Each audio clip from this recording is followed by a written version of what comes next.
Bueno, el tema que me toca dar es la anatomía funcional del pene. Vamos a hacer más un enfoque a la estructura normal, sin nada de patología, y cómo se ven estudios de imágenes, principalmente en ecografía y resonancia. Y vamos a hablar un poco de la anatomía. Entonces, primero debemos definir que el pene es un órgano que principalmente tiene dos funciones, tanto reproductora como uroexcretora.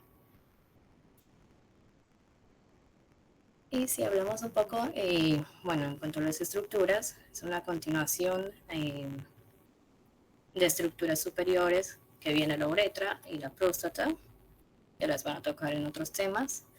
Y bueno, el pene comienza primeramente con la piel, que es una piel que va conectada con estructuras internas, principalmente con la túnica albuginea, que ahora le voy a explicar cuál es.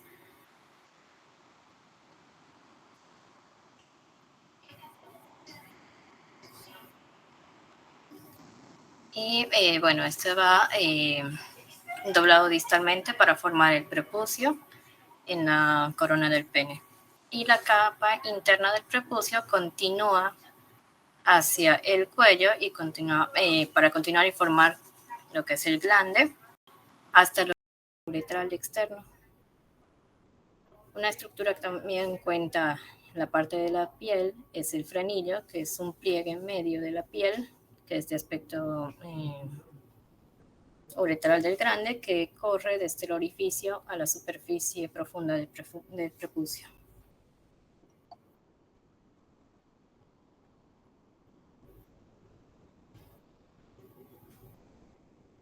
Bien, continuando, la primera porción que vamos a tener es la raíz, que consta de 13 estructuras cilíndricas, que son los pilares del pene, que estos son pares y se unen al arco púbico y se unen hacia el borde de la sínfisis y continúan con los cuerpos cavernosos. La segunda estructura es el bulbo del pene, es una estructura media que se encuentra entre los pilares y este está unido a la membrana perineal. Bien, si continuamos más hacia la parte media, nos encontramos con el cuerpo, que este está formado igual por tres estructuras eréctiles, principalmente que son los dos cuerpos cavernosos y el cuerpo esponjoso. Antes de entrar a lo que son estas tres estructuras, voy a explicar un poco las túnicas que rodean estas tres estructuras. Desde la parte más externa tenemos la fascia de Dartos, que esta va a rodear principalmente, contiene a las venas, a los vasos superficiales y también a lo que son los linfáticos y a los nervios. Un poco más interna tenemos a la fascia de Buck, que contiene las venas dorsales profundas y a los nervios. Y más internamente, rodeando lo que son los cuerpos cavernosos, tenemos a la túnica albuginea. Ahora, hablando propiamente del cuerpo cavernoso, es una estructura par que se encuentra, bueno, un poco la parte, el pene tiene una parte dorsal y una parte ventral, entonces los cuerpos cavernosos están más hacia la parte dorsal. Estas tienen un tabique medial incompleto, la cual se comunican entre sí, y están separados por espacios vasculares, que cuando el pene se encuentra en un estado flácido, estos sinusoides son pequeños y casi imperceptibles. Y al medio se encuentra la arteria cavernosa. Estos dos cuerpos son los que realmente están implicados en la funcionalidad de la erección.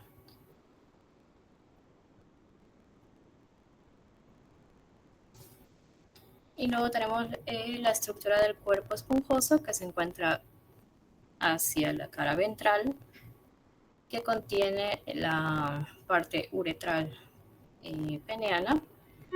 Y bueno, sirve más que todo para un soporte a lo que es la uretra peneana. Y su función está más implicada en la micción.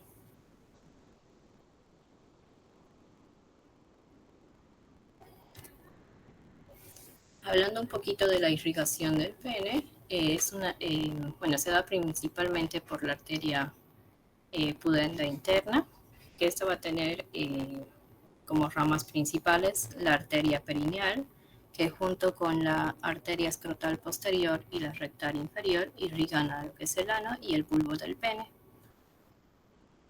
Y luego tenemos la arteria común del pene, que incluye la arteria propiamente dicha del bulbo del pene y la arteria cavernosa.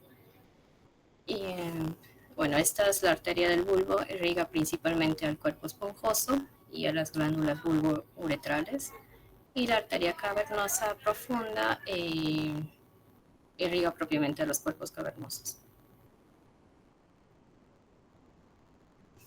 Y si hablamos de la erección, se produce por un flujo rápido desde las arterias helicoidales hacia los cuerpos cavernosos, los sinusos, y hacia los cuerpos cavernosos. La arteria dorsal del pene también suministra irrigación a lo que es el cuerpo esponjoso. En cuanto al drenaje venoso, va principalmente por dos venas, la vena dorsal profunda y la vena dorsal superficial. La vena dorsal profunda transcurre entre la Vulgimia y la fascia de Buck, entre la capa más, se puede decir, la más profunda y la media, y recoge sangre desde los sinusoides a través de las venas emisarias y circunflejas. Estas son tributarias de la vena ilíaca interna y van a drenar a... luego tenemos la vena dorsal superficial, situadas por fuera de la fascia de Buck, tributarias de la vena ilíaca externa, y principalmente recogen el drenaje del prepucio y de la piel del pene.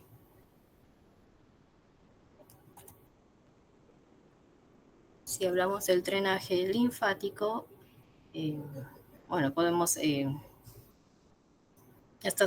todos se van a dirigir a lo que son los ganglios inguinales. Si hablamos de la piel, van a los ganglios inguinales superficiales, el glande a los ganglios inguinales profundos e ilíacos externos, y el tejido eréctil y la uretra del pene hasta los ganglios linfáticos ilíacos internos.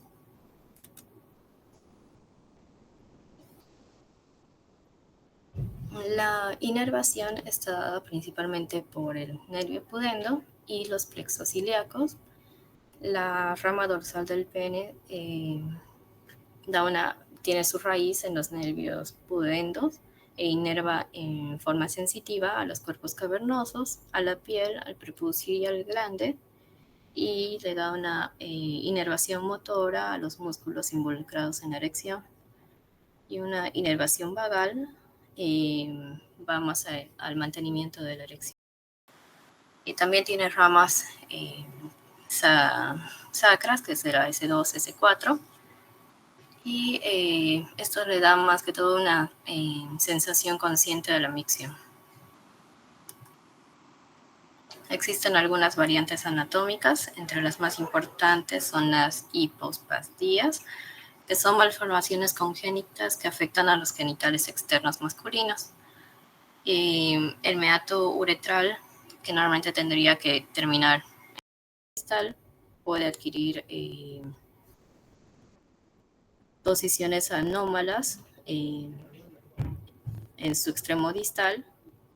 Estas se las clasifica como posteriores cuando la abertura es más o menos a nivel del bulbo, y son medias cuando están en el tercio medial, y como anteriores cuando están antes del glande. Luego, otras variantes, también a mencionarlas, son las estenosis uretrales, que estas pueden ir en todo su trayecto del uréter.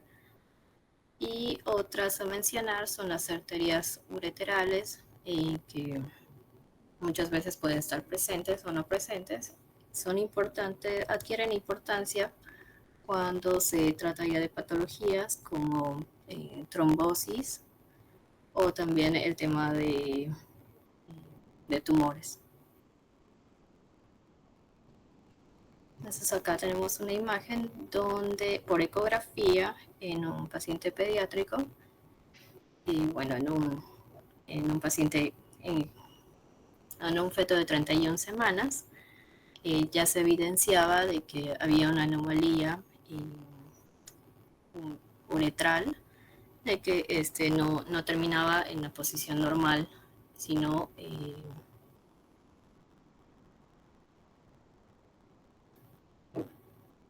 que terminaba antes del glande.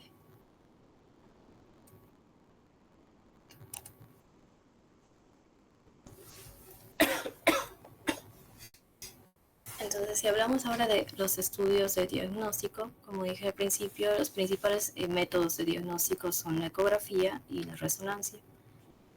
Y la tomografía se ha tomado como un método de hallazgos que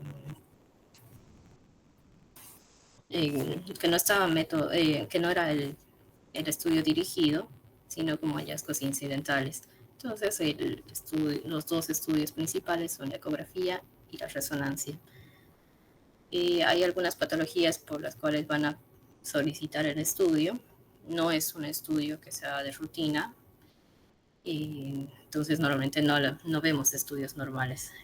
Como dato, buscando solo algunas imágenes para presentarlas, pocos, pónganse de 30 estudios que busqué, unos 5 fueron patologías netamente del pene, y las otras patologías eran hallazgos que pedían estudios para el pene, pero resultaron que eran patologías para estructuras adyacentes como son los testículos.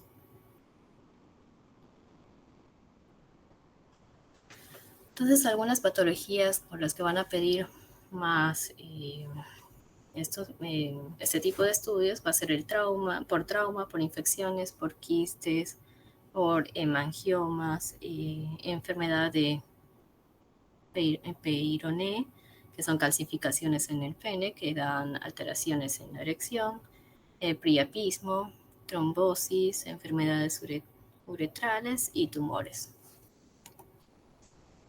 Entonces, hablando del método de ecografía, hablando un poco del protocolo de cómo se realiza el estudio, el paciente tiene que estar en una cama de exploración en decúbito supino y los pies extendidos y juntos. Es importante el ambiente del consultorio. No tiene que estar en un ambiente cálido, no puede ser ni muy caliente ni muy frío. Y se evalúa con un transductor de alta frecuencia, que es de 7.5 a 18 MHz, que es el transductor recto. Se utiliza la ecografía modo B para valorar los datos morfológicos, y la técnica de Doppler color y espectral para la valoración del flujo arterial y venoso. Es recomendable tener un protocolo de rutina para realizar una correcta exploración. Es decir, que cuando el estado del pene es flácido, el transductor se apoya en la parte dorsal del pene, y cuando este está en un estado eréctil, el transductor va en la cara ventral. Actualmente en Maipú no se realizan estudios en estado eréctil, solo se hace el estudio normal convencional, que es en estado flácido. Entonces se hace un barrido de la cara dorsal a la cara ventral del pene y se hace un barrido también tanto en el plano transversal y longitudinal. Se utiliza una gran cantidad de gel para producir una alta calidad de imagen y que no haya una interrupción acústica. Entonces en la imagen A podemos ver que se apoya el transductor en la parte dorsal del pene y en la imagen B el transductor está apoyado en la parte ventral. En la A vemos que los cuerpos cavernosos están para arriba, entonces ahí está la cara dorsal, y en la otra imagen vemos que los cuerpos cavernosos incluso están más grandes, tienen aumento de tamaño, entonces es en un estado eréctil y por eso el transductor se apoyó en la parte ventral. Hay otras técnicas que utilizan la sonoureterografía, que esta ayuda a una expansión de la uretra, ya sea con solución salina o con gel, para mejor valoración. Entonces, otra imagen, más que todo para reconocer estructuras. Vemos que el transductor se apoya en la parte ventral. Tenemos al cuerpo esponjoso. Las líneas curvas blancas nos muestran la variante anatómica que les mencioné al principio, que son las arterias uretrales. Y también, bueno, tenemos los cuerpos cavernosos, la túnica albuginea que se ve más hiperecogénica. Los cuerpos cavernosos se ven entre un poco más hipoecogénicos y cuando se encuentra en una fase en estado eréctil se lo ve más heterogéneos por la dilatación de los sinusoides.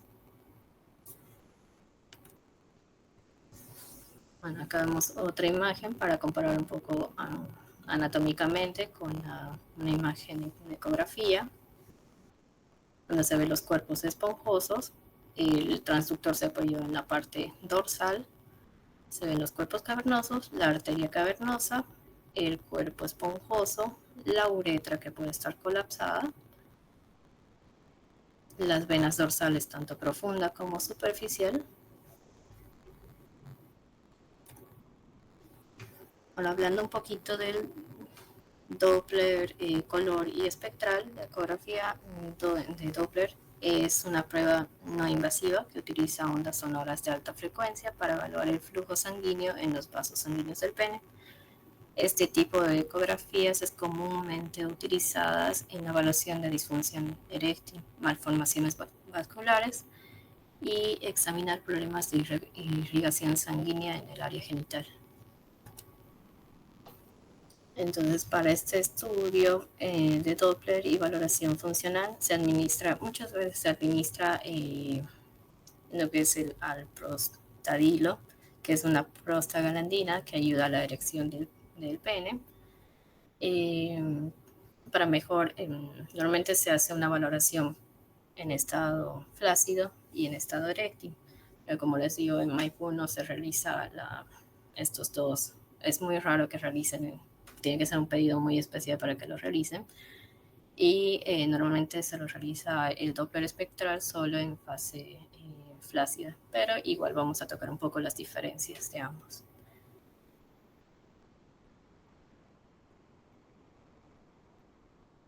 Normalmente en un estado flácido vamos a tener una onda monofásica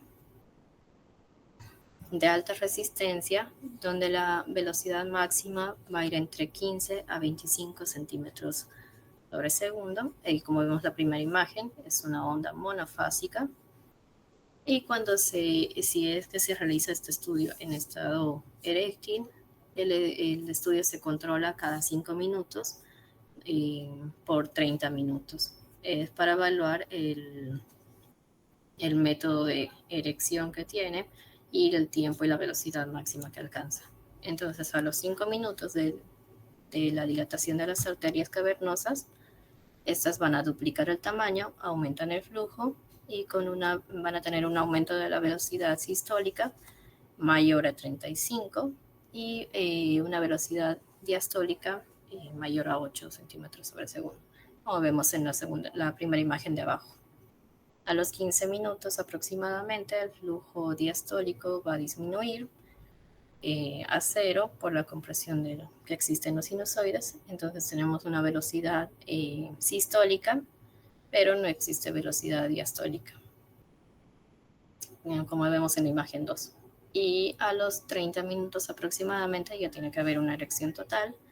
Entonces se caracteriza por un flujo sistólico alto, un flujo holodiastólico,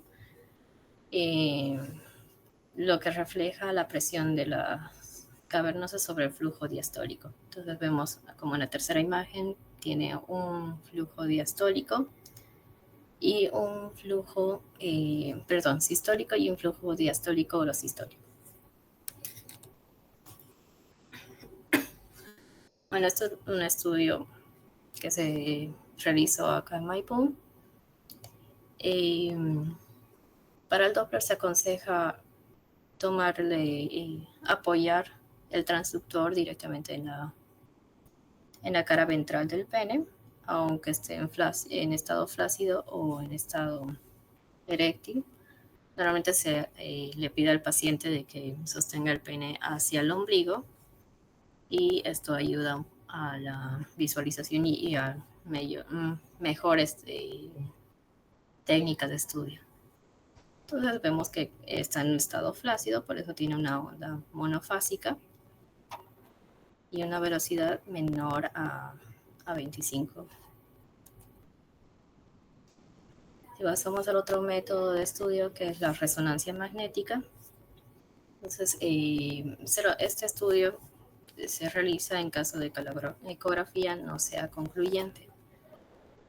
El estudio se realiza en una posición supina, donde se pide al paciente que apoye el pene hacia la pared abdominal anterior y está en un estado flácido. Pero esta técnica de sostener el pene también se puede variar, porque muchas veces se le realiza de una forma independiente para minorizar lo que es los artefactos respiratorios. Entonces, el protocolo está basado más en secuencias potenciadas en T2. Se hacen los tres ejes, en un eje axial, coronal y sagital. El T1, una secuencia en T1, principalmente axial y sagital, y las fases con contraste, y por supuesto la difusión y el ADC. Es importante también recalcar que el protocolo para un estudio del pene utiliza FOC chicos y focalizados. Se les realiza en alta resolución de 1.5 a 3 tera y los cortes tienen que ser finos.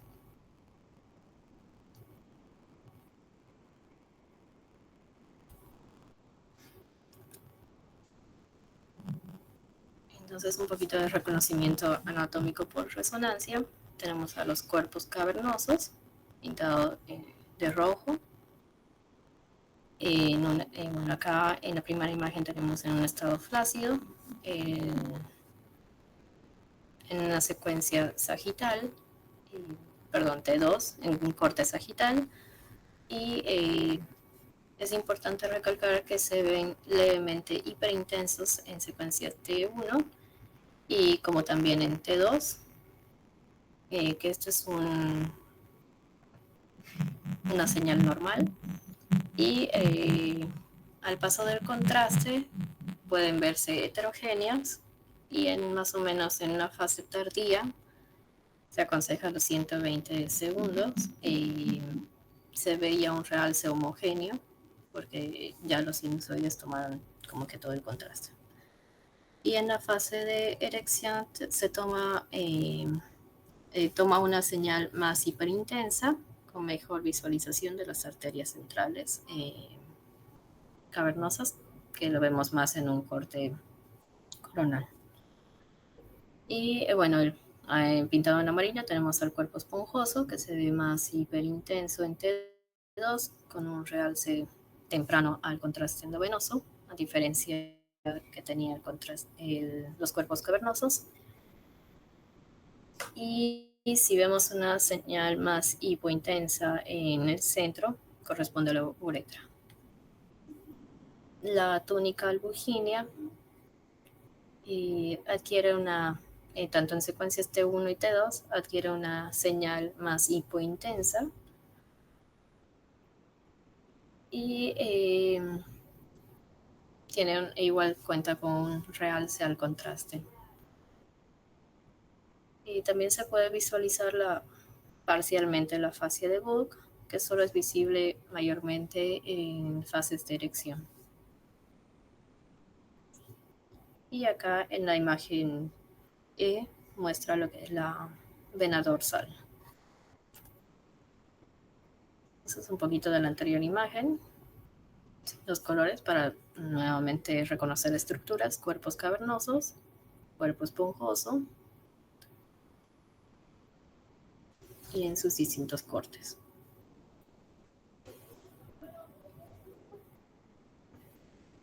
Bueno, también tenemos acá en esta imagen, en la imagen A, un T2 FATSAT sagital, en la imagen B una imagen sagital T2 Spineco. En esta imagen, la primera imagen, tenemos una imagen coronal, Spineco, rápida recuperación. En la otra imagen tenemos un T1 con un FOC chico. En la imagen B, una secuencia STIR, donde los cuerpos cavernosos y el cuerpo esponjoso se ven más hiperintensos. Acá un corte sagital, una secuencia FATSAT T2.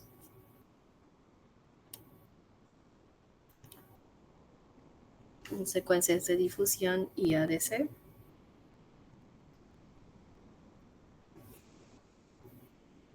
Y acá secuencias con contraste. Importante recalcar que es normal, o sea, tenemos que hacer una buena valoración al contraste porque es normal de que se vea un poco heterogéneos. Entonces, por eso se adquieren varias secuencias con contraste en distintas fases para ver el llenado sinusoidal que hay de los cuerpos cavernosos y no confundirlos con lesiones patológicas.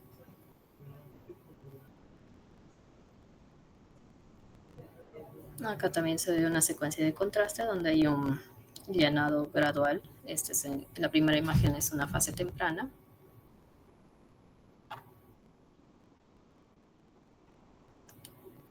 Y bueno, chicos, eso sería todo. Ahí les dejo. El primer link es un video que explicaba muy bien también las partes de las estructuras del pene.